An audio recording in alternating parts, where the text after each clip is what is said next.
Hey, this is Todd Evangelist, and I work for the Imperial County Office of Education. In particular, I work for a program called the Strong Workforce Program. Hopefully you're familiar with that. There is a Strong Workforce Program high school version, and then there's a Strong Workforce Program Consortium for middle school students.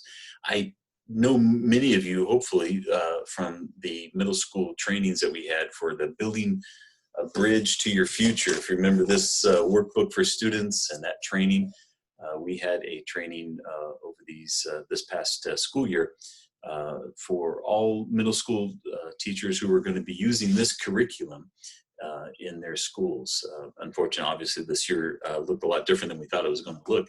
So what we're doing now is that we're helping to potentially give you some resources if you want to include some of the career awareness and career exploration for your middle school students based upon this Building a Bridge to Your Future curriculum. If you remember, you should have gotten also a teacher instructional guide as well. So if you happen to have both of those, that would be great to pull those out, and I'll lead you through a couple things right now. So you may want to press pause real quick, go find those, or run to your classroom if you're able to get to it and pull those, and then bring those back and we can start in on it again. So this is episode 1 for teachers as it relates to Strong Workforce Program for the middle school students. All right, hopefully you've done that and you've gotten those books, but if not, don't worry about it. You can still just write down some notes. Here's the thought, is that we want to make sure that students, while they're home during this particular time where schools are physically closed, we want to make sure that that distance learning is available to them, and especially including our career exploration and career awareness for our middle school students. So here's the thought. We are dropping, so to speak, a video specific for students and their parents and their families every week. And we wanted to give you a heads up about it so that you might be able to use that link and include it in whatever communications that you're using with your students.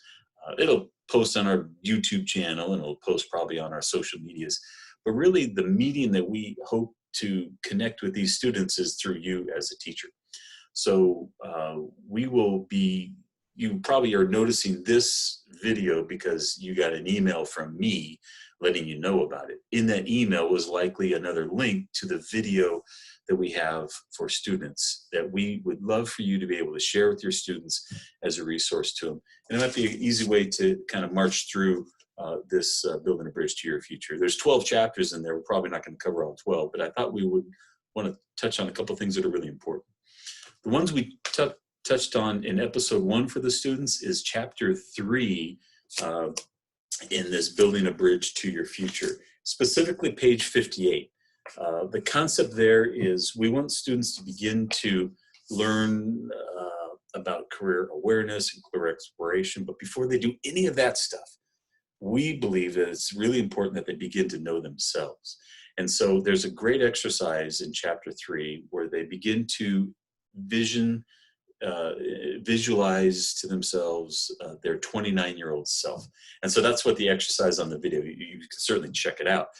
But that's what that exercise in the video goes through.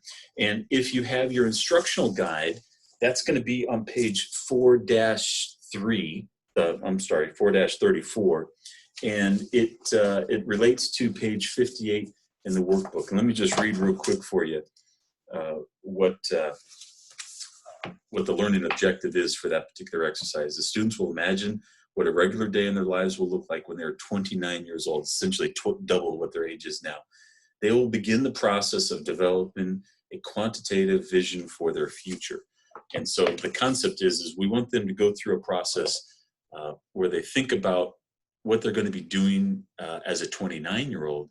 Hopefully that'll kind of backtrack them to the importance of what they're doing in school now, even in distance learning. So here's some of the things I shared with them, and let me give you a screenshot of some of the things that I took them through real quick. Shouldn't take too long. First of all, we went to a website. We mentioned a couple different websites for them. And the first one that we were going to go and dedicate episode number 1 to was something called California Career Zone. I really recommend you as a teacher be able to go to this as well. And when we get back into school and get back to a little bit more of a normal schedule, I would really endorse using this website alongside the Building a Bridge resources that you have as well. It's a great resource for middle school students. This California Career Zone, when you land there, there's a couple things you can do. There's obviously 3 sections to it. There's this discovering possibilities, explore industry sectors, and then something a little bit more personalized, your career hub. Now, your career hub is indicative that you would have to make sure that you would sign in and create an account. You can do that down here. When I pull the screen down a little bit, you'll see you can get started today with a free account. That's free for students, and it's free for educators as well. So as a teacher, what you may want to do is you may want to go in there and create an account for yourself. It's totally free. And the reason that that's important is because it saves all the data that you are putting together in there. So that's one of the benefits of having a registered account. So I would recommend you do that, but it's not mandatory, certainly not mandatory for students to be able to do some of the things that we were challenging them in episode 1 of our Strong Workforce Distance Learning series. What I did with them in episode number 1 is I challenged them to go to discover possibilities. This concept is that we're going to have them look at an interest profile. So I'm going to go there real quick just to show you what it looks like. Discovering possibilities, there is a couple different sections in here. We'll probably march through all of those over the next couple of weeks. But this first one is interest profiler. I encourage the students to click on that. When they go to that, it's pretty self-explanatory. They're essentially going to be doing this interest profiler. If they started it and stopped it, then come back to it. But the assumption is they started it fresh. So we're going to go here. There's what I love about it, it gives you a couple different options. If you're in a hurry and you don't have a lot of patience, you can just do the 30 question version. But I think it's going to be a little bit more accurate for students if they do the 60 question version. Either way, so I'm going to click on the 30 just to give you a quick idea what it looks like. The students respond to different prompts of a particular job, whatever that job may be. And they respond to it as whether they strongly would dislike doing that as a 29-year-old or whether they strongly would like doing that or some variation in the middle. You can see the different scores. So we want students to kind of read through the instructions real quick. And then after they do that, there's a couple more instructions about what's going to happen to them. And then the main thing we want to communicate to them is that this is not a test. There's no right or wrong answers. Obviously, what we're doing is we're having the students think about and ask themselves questions about what is it that they actually like to do, and what is it that they are that they have an interest in doing.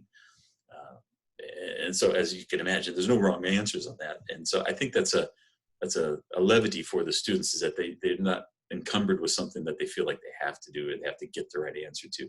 This is really kind of exploring who they are. Let me begin real quick and give you an example of what those would look like. The first one is, build kitchen cabinets. So I think the question was, select the option that best reflects how you would feel about performing this activity, building kitchen cabinets. So if you just strongly like, man, I don't want to have anything to do with it, that doesn't seem interesting to me at all, then you would pick strongly disagree. Or if that's something that you think would be really fun and interesting, then you would pick something strongly agree, anywhere in between. So I'll just go in between just to give you, we click that, and then it goes to another one. Develop a new medicine. Wouldn't that be cool? One of our students developed a cure for the COVID. Develop a new medicine. You can go somewhere in there, you can click on what that would be. So you get a sense of what that is. I'm going to stop sharing my screen here real quick and bring you back. So you get a sense of what that is, and that takes them all through that, and it creates an interest profile with them. Once they have that in their hand, then we're going to take them back to page 58 in their workbook and have them answer a little bit more details the questions of, when you're 29 years old, tell me about your day. Imagine, visualize, kind of close your eyes and think about what you're going to be doing in the morning, what you would be doing in the afternoon, and what you'd be doing in the evening. Once you've gone through the processing of what your interests are, hopefully that will kind of focus them on what type of career they would want to do today.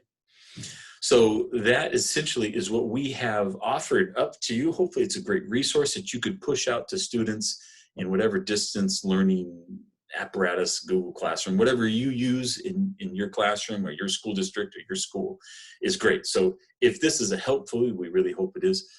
We want to encourage you. We're going to be issuing these out, if not on a weekly basis, and we'll send them directly in an email to you, but they'll be posted on our YouTube channel and our social media pages as well. If you have any questions, feel free to reach out to me. You have my email information because I sent you this alert via an email. And we'd love to be a resource to you. All right. Thanks a lot. And hope everybody's doing good.